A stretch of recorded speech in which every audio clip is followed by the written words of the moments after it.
Lalu dalam waktu singkat, perang ini sudah membakar biaya hingga 42 miliar dolar, setara sekitar 650 triliun rupiah hanya di pihak Amerika Serikat.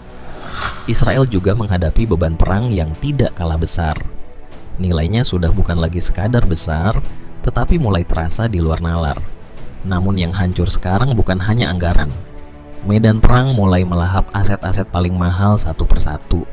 Di tengah bara konflik yang terus membesar, Iran kembali mengirim sinyal yang tidak bisa dianggap sepele. Sorotan mengarah ke Al-Harj di Arab Saudi dan sebuah kamp militer di Kuwait yang dalam sejumlah laporan disebut ikut masuk dalam daftar target. Nama yang ikut mencuat adalah Arash-2, drone serang jarak jauh Iran yang selama ini dikembangkan untuk memburu sasaran strategis dari jarak ekstrem. Titik paling mencolok dari situasi itu terlihat ketika militer Iran dilaporkan berhasil menjatuhkan F-15 Strike Eagle, salah satu jet tempur elit milik Amerika Serikat, dalam pertempuran pada Jumat 3 April. Sesaat setelah insiden itu, rekaman videonya langsung beredar luas. Puing-puing pesawat ditemukan di dekat kawasan perbatasan barat daya. Kedua pilot dilaporkan sempat melontarkan diri dan salah satunya dievakuasi melalui operasi yang disebut berlangsung dramatis dengan keterlibatan F-35 Lightning II serta drone EMQ-9 Reaper. Jet ini memang dirancang untuk menembus jauh ke wilayah musuh dan menghantam sasaran strategis. Bahkan sebelum jatuh, pesawat tersebut dilaporkan tengah menjalankan misi pengeboman. Iran mengklaim jet itu dihancurkan oleh sistem pertahanan udara generasi baru. Meski namanya tidak diumumkan secara resmi, sejumlah sumber mengarah pada Third Cordat, sistem rudal taktis yang disebut mampu melacak dan mengunci beberapa target sekaligus dengan mobilitas tinggi. Belum reda dampak dari jatuhnya F-15 Strike Eagle. Pada hari yang sama Iran kembali disebut mencetak pukulan berikutnya. Sistem pertahanan udaranya dilaporkan berhasil menjatuhkan A-10 Thunderbolt II ketika pesawat itu tengah memberikan perlindungan udara untuk misi evakuasi pilot F-15E. Padahal sebelumnya, A-10 dikenal sebagai ancaman serius bagi pasukan darat Iran. Pesawat ini kerap digunakan untuk memburu peluncur rudal bergerak dan membawa meriam GAU-8 Avenger yang sangat mematikan. Namun medan perang modern tampaknya mulai mengubah segalanya. Dalam menghadapi sistem pertahanan udara yang semakin canggih, keunggulan lama A-10 tidak lagi terasa mutlak. Kecepatannya yang relatif rendah dan jejak panas mesinnya justru membuat pesawat ini lebih mudah diburu rudal. Kekacauan justru memuncak saat operasi penyelamatan dijalankan. Helikopter HH-60 Gepave Hawk yang dikirim untuk mengevakuasi pilot yang jatuh justru ikut terseret ke dalam lingkaran serangan. Versi Amerika menyebut dua helikopter itu masih sempat keluar dari area berbahaya meski terkena tembakan. Namun versi Iran jauh lebih keras. Mereka merilis foto dan video yang diklaim memperlihatkan satu unit berhasil ditembak jatuh, sementara unit lainnya mengalami kerusakan berat hingga dipaksa mendarat darurat di zona yang tetap rawan. Jika klaim ini memang akurat, maka dalam satu hari saja, Amerika kehilangan 3 alutsista sekaligus. Kali ini serangan menyasar langsung pusat kendali operasi. Pada akhir Maret, pangkalan udara Pangeran Sultan di Arab Saudi dihantam rudal Iran. Dari citra satelit yang beredar, dampaknya terlihat sangat serius.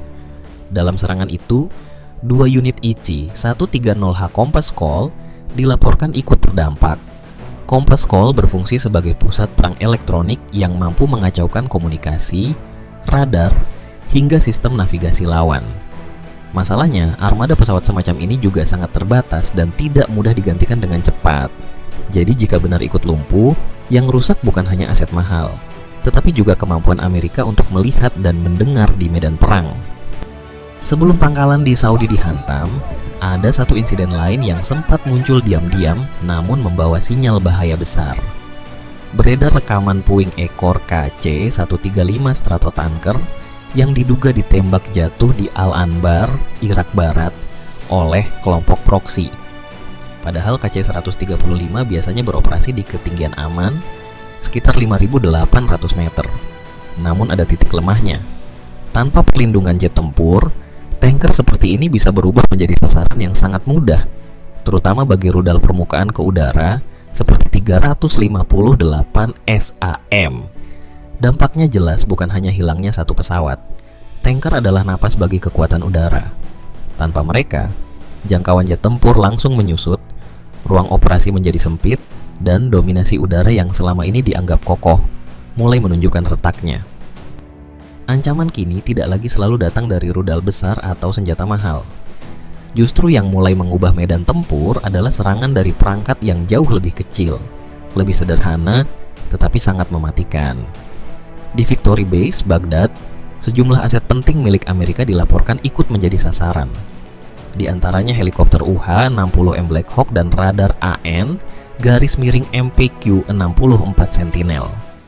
Padahal keduanya memegang peran yang sangat vital. Black Hawk dibutuhkan untuk mobilitas pasukan, sementara radar Sentinel berfungsi mendeteksi ancaman dari udara. Namun yang benar-benar mengubah permainan bukan hanya targetnya, melainkan metode serangannya. Serangan disebut dilakukan bukan dengan rudal mahal, tetapi menggunakan drone FPV kamikaze berbasis fiber optik. Drone jenis ini dikendalikan melalui kabel, bukan sinyal radio. Itu berarti jauh lebih sulit diganggu secara elektronik, lebih susah dideteksi, dan mampu menghantam sasaran dengan presisi tinggi. Bukan hanya Iran yang bergerak, sekutunya pun mulai memainkan peran yang semakin terlihat. Pada pertengahan Maret, Hizbullah merilis rekaman yang langsung menyita perhatian luas. Dalam video tersebut, sebuah drone militer Israel terlihat ditembak jatuh di atas wilayah Bint Jbeil, Lebanon Selatan. Drone yang menjadi sasaran disebut sebagai Hermes 450, salah satu UAV andalan Israel untuk misi pengintaian dan operasi taktis. Namun kali ini situasinya berbalik. Yang biasanya memburu, justru kini diburu. Dalam rekaman itu, terlihat penggunaan rudal Misak-1, sistem Manpads buatan Iran. Rudal ini mengandalkan pemandu inframerah untuk mengunci panas mesin target. Dan ketika kunci itu sudah didapat, peluang lolosnya menjadi sangat kecil. Akhirnya hasilnya pun tegas. Hermes 450 jatuh. Ketika mata di udara berhasil dibutakan, maka operasi di darat ikut kehilangan panduan, kehilangan arah, dan perlahan kehilangan keunggulan. Kalau di udara kerusakan sudah terasa besar, maka di darat pukulannya justru tampak jauh lebih brutal. Hizbullah disebut berhasil memberi tamparan keras kepada pemerintah Netanyahu lewat rangkaian serangan yang kemudian dikenal dengan sebutan Merkava Massacre. Dalam satu hari saja, lebih dari 20 unit tank Merkava dilaporkan hancur atau lumpuh di Lebanon Selatan serta kawasan utara yang diduduki. Sejak awal Maret, jumlah kerugiannya bahkan disebut sudah mencapai kisaran 70 hingga 100 unit. Hizbullah memadukan rudal anti-tank dengan drone FPV kamikaze, termasuk varian fiber optik yang jauh lebih sulit diganggu secara elektronik. Di balik suara ledakan, serangan rudal, dan runtuhnya alutsista, ada sisi lain yang perlahan ikut meledak, biaya perang. Inilah bagian yang sering luput dari sorotan, padahal dampaknya sama dahsyatnya. Laporan dari The Intercept menyebut konflik melawan Iran telah membawa kerugian besar bagi Amerika Serikat. Ratusan tentaranya dilaporkan tewas atau terluka. Bahkan jika kontraktor sipil ikut dihitung, total korban di pangkalan-pangkalan Amerika disebut bisa menyentuh 13.600 orang. Sementara itu, dari sisi perlengkapan militer, daftar kerugiannya juga tidak kecil.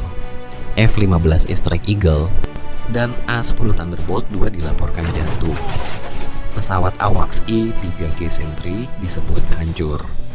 Sebanyak 17 drone M, Ki-9 Reaper juga disebut berhasil ditembak jatuh. Namun ada ancaman yang jauh lebih besar daripada sekadar kehilangan pesawat atau tank, yaitu Selat Hormuz. Jika jalur energi paling vital ini sampai terganggu, efeknya bisa langsung menjalar ke seluruh dunia.